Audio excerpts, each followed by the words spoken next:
apologizing for just existing, for taking up space, for even having a need. And then there's the next wall, that endless cycle of survival, the overwork, the constant striving, chasing perfection until you're just paralyzed. This isn't ambition. You know, it's a negotiation with the kind of terror we refuse to even name. And this wall, oh, this one's heavy.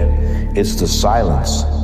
It's all those moments when your entire body is screaming to speak up, but you just swallow your truth because you believe that silence is what's going to keep you safe. And finally, this one, the rage, that sudden flash of anger. It doesn't come from a place of strength. No, it erupts from somewhere deep, a hidden place of fear and of pain. And here's the thing, we think all this stuff, we think it's our personality.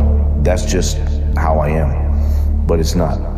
These are symptoms, they're signals, they're the architecture of something so much deeper, and they're all pointing to a single common wound. So to survive, what do? We learn to hide that wound. We create these masks, these defenses that are designed to protect us. But somewhere along the way, they end up becoming our entire identity. Let's look at one of the most, complex masks we wear. It's called reaction formation. Basically, it's when you display the exact opposite of what you're actually feeling. You know, laughing when you really want to scream, acting tough to hide a really fragile heart. And this quote, wow, it just nails it. That relentless charm, the constant need to please everyone. On the surface, it looks like warmth, like kindness, but so often it's actually a bribe.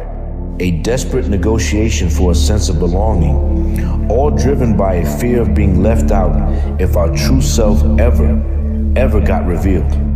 Okay, so if the walls are just symptoms and the masks are just camouflage, what's the root of it all? What is the architect, the force that built this entire structure in the first place? From the pages of The Root Within, this reflection explores the architecture of something deeper, something that's been shaping us our entire lives, often without us even realizing it. The architect is insecurity. And I don't just mean a simple lack of confidence. I mean a deep, systemic belief that we are fundamentally flawed. It's a constant private terror that at our very core, we are just not enough. But what if we've been looking at this all wrong? I mean, what if insecurity isn't the enemy that we have to fight and destroy? What if it's something else entirely? This is the moment of awakening. All of our behaviors, our masks, our reflexes, they're not just random quirks or flaws in our personality. They're scars. They're the marks left on us from our journey of survival. And right there in that moment, the entire frame shifts. Suddenly, insecurity stops being a source of shame. It becomes the evidence. It's the proof of what you endured, the proof of how you adapted, and the proof that against all of it, you survived. This visual here really shows that journey. As we move from a state of denial towards self-awareness and then on to healing, our defenses start to come down. The need for those masks just lessens. And for maybe the first time, there's finally space for something new to grow. And this is where real change begins.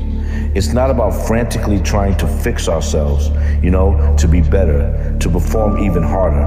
It starts simply with sight, with the courage to finally see ourselves clearly and to just stop turning away.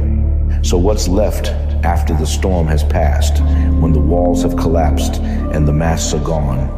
Well, just the self, quiet, grounded, standing there without any performance, maybe for the very first time. Because true freedom, it was never about building stronger walls or finding a safer prison. It was always about having the courage to let the prison itself just collapse. If something in this story reached you, stay close. There's more beneath the surface. If this spoke to you, like and subscribe to The Root Within.